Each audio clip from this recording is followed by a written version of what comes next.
दोस्तों, गोश्त की जब हम बहुत सारी रेसिपीज़ ट्राई कर लेते हैं तो फिर दिल करता है सब्ज़ी गोश्त को।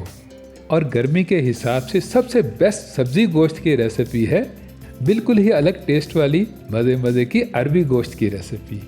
अब अरबी गोश्त में गोश्त इस तरह का नरम और सॉफ्ट ना बने, मुंह में घुल जाने वाला ना हो, तो खाने में बिल्कुल भी मज़ा नहीं आता है।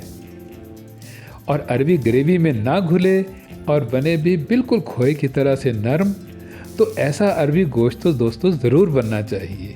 तो चलिए फिर आज आपको मैं ऐसे ही परफेक्ट अरबी गोश्त बनाने की रेसिपी देता हूँ। बिस्मिल्लाहिर्रहमानिर्रहीम। अस्सलामु अलैकुम।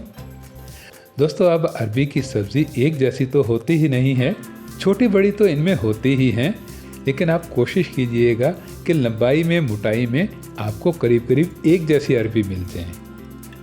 अब यहाँ पर आप ये मत समझ लीजिएगा कि मैं आपको अरबी छीलने का कोई तरीका बता रहा हूँ। नहीं, ऐसा नहीं है। अलबत्ता सारी अरबी छीलने के बाद आपने इनको ऊपर नीचे से कट कर लेना है, और कट करने के बाद जो मोटी मोटी अरबी हो उसे आप सेंटर से 2 कर लीजिएगा। और उसके बाद करने का काम ये है कि बाकी की सारी अरबी को आप सेंटर से हाफ कट कर लीजिएगा। मतलब ये है कि आधे से ज़्यादा आप अरबी में चीरा लगा लीजिएगा। इससे क्या होगा कि मिर्च मसालों का फ्लेवर जो है ये अरबी के अंदर तक चला जाएगा, और इस आसान से तरीके से अरबी आपकी अंदर से फीकी नहीं रहेगी। और ज़्यादा पतले वाली अरबी जो है उसको आप ऐसे ही छोड़ दीजिएगा। अब सारी अरबी कट लगाने के बाद आपने इनको एक बाउल में शिफ्ट कर देना है, और उसके बाद में काफ़ी सारा पानी डालकर आपने इसमें 1 चम्मच भर के नमक ज़रूर डाल देना है। इससे होगा ये कि जब तक आप बाकी की तैयारी करेंगे तब तक अरबी आपकी लेस नहीं छोड़ेगी। सेकेंडली, आपको गोश्त चाहिए होगा, और गोश्त भले आप बोनलेस ले लीजिए या हड्डी वाला, दोनों ही चलेंगे। मैंने यहाँ पर 750 ग्राम के लगभग में नॉर्मल गोश्त लिया है। चलिए, अब इंट्रो तो हो गया, अब हम बाकी चीज़ों की तैयारी करते हैं। और बाकी चीज़ों में सबसे पहले हम एक बड़े साइज़ के प्याज को रफली सा कट कर लेंगे। उसके बाद में 2 मीडियम साइज़ के टमाटरों को कट करना है, और इनके भी हमने बस 2-2, 4-4 पीस ही करने हैं। और रह गई हरी मिर्चें, तो 2-3 तो आप ऐसे ही साबुत डालने के लिए रख लीजिएगा। 3-4 हरी मिर्चों के पतले पतले से स्लाइसेस बना लेने हैं कि जैसे हम रूटीन में बनाते हैं। और 2-3 हरी मिर्चों को बस सेंटर से आपने हाफ कर लेना है। दोस्तों, आसान ही काम करना है, कोई मुश्किल काम नहीं करना है। चलिए अब आगे बढ़ते हैं। अब सबसे पहले आपने रफली से कट किए हुए प्याज़ों को मिक्सर जग में डालना है, और उसके बाद में डाल देने हैं 2-2, 4-4 पीसेज में कट किए हुए टमाटर। फिर आएंगी हरी मिर्चें, और उसके बाद में आपने बिल्कुल थोड़ा सा पानी डालकर इन सब चीज़ों को आपने ब्लेंड कर लेना है। अब ये बन गया आपका गाढ़ा गाढ़ा सा थिक किस्म का प्याज हरी मिर्च टमाटर वाला पेस्ट। अब ये काफ़ी गाढ़ा गाढ़ा सा थिक किस्म का है, और दोस्तों ऐसा ही हमें चाहिए होगा। अब इस पेस्ट को एक साइड पर रखकर हम अरबी गोश्त पकाने का काम शुरू करते हैं। तो पकाने के लिए हाफ कप से भी थोड़ा ऑयल लेना है आपने। बड़े गोश्त की रेसिपी है तो इसमें फ़ैट तो होती ही है, तो इसलिए आपने ऑयल कम ही लेना है। और ऑयल जैसे ही गर्म हो आपने इसमें डाल देना है बीफ गोश्त। अब बड़े गोश्त का तो दोस्तों आपको पता ही है कि जब हम बड़ा गोश्त बनाते हैं तो ये पानी ज़रूर छोड़ता है, तो इसलिए सबसे पहले हमने गोश्त की तलाई करनी है। अब तलाई करते करते इस कंडीशन तक आते आते कि जब गोश्त का कलर चेंज होने लगे, थोड़ा वाइट सा दिखने लगे, तो उसमें लग गए हैं मुझे करीब करीब 7 मिनट। अब 7 मिनट के बाद मैंने इसमें डाला है 2 चम्मच भर के अदरक लहसुन पेस्ट, और उसके बाद में भी अदरक लहसुन पेस्ट में गोश्त की भुनाई करते हुए मुझे 3-4 मिनट और लग गए हैं। फिर आया है ये वाला रिज़ल्ट। गोश्त का सारा पानी सूख गया है, और नीचे बेस में रह गया है सिर्फ ऑयल।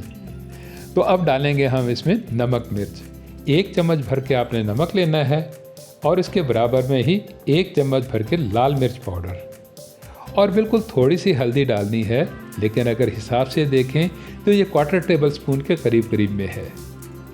अब हल्दी नमक मिर्च की बहुत अच्छी सी भुनाई करने के बाद भी टेक्सचर गुड लुकिंग नहीं बना है, मतलब फीका फीका सा ही है, थोड़ा पीला पीला सा है।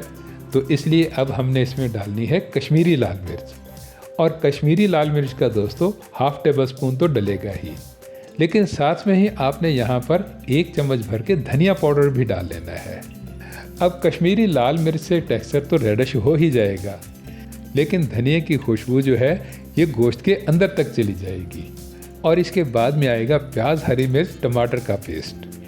अब पेस्ट डालने के बाद जब आप 3-4 मिनट तक ओपन कुक ही करेंगे तो टेक्सचर तो गुड लुकिंग हो ही जाएगा। थोड़ा रेडिश कलर नज़र आने लग जाएगा, लेकिन मसाला भी जो है ये काफ़ी गाढ़ा गाढ़ा सा हो जाएगा। तो इसलिए अब आपने यहाँ पर लगाना है पानी, और पानी आप 2 कटोरी के लगभग में ज़रूर लगा लीजिएगा। करीब करीब आधा किलो है। इतना पानी लगाने से दोस्तों शोरबा आपका बिल्कुल पानी की तरह से पतला बिल्कुल भी नहीं होगा, बल्कि जब आप इसे ढककर 15 से 20 मिनट तक के लिए पकाएंगे तो ये आधे से ज़्यादा पानी सूख जाएगा। दोस्तों आपको इस चैनल पर बहुत ही मज़े की टेस्टी डिलीशियस रेसिपीज़ देखने को मिलती ही रहती हैं। तो अगर आप चाहते हैं कि इनका तसलसल ऐसे ही बरकरार रहे तो चैनल को सब्सक्राइब ज़रूर कर लीजिएगा और घंटी के बटन को भी दबा दीजिएगा।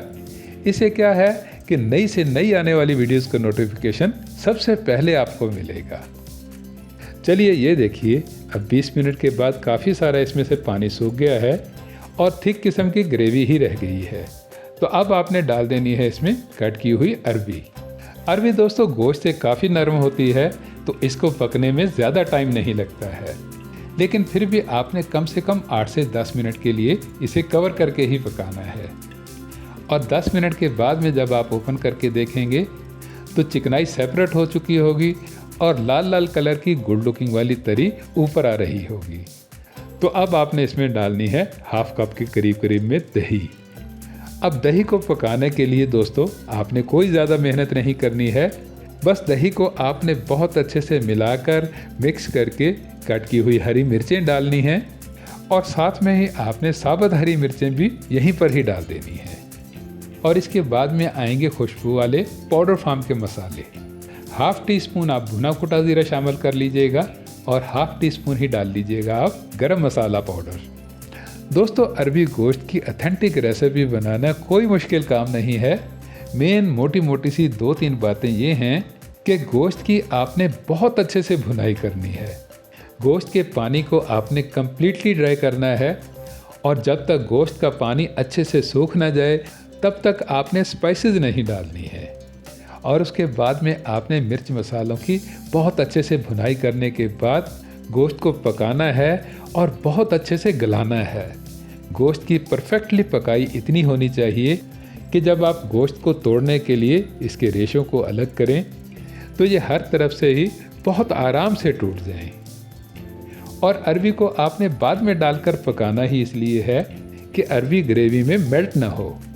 अरबी घुली घुली नहीं होनी चाहिए, बल्कि अंदर तक से बहुत अच्छे से पकी होनी चाहिए। दोस्तों वीडियो अच्छी लगी हो तो वीडियो को लाइक ज़रूर कर दीजिएगा और इसे अपने दोस्त अहबाब में शेयर भी ज़रूर कीजिएगा। मिलते हैं नेक्स्ट वीडियो में, तब तक के लिए अल्लाह हाफिज़।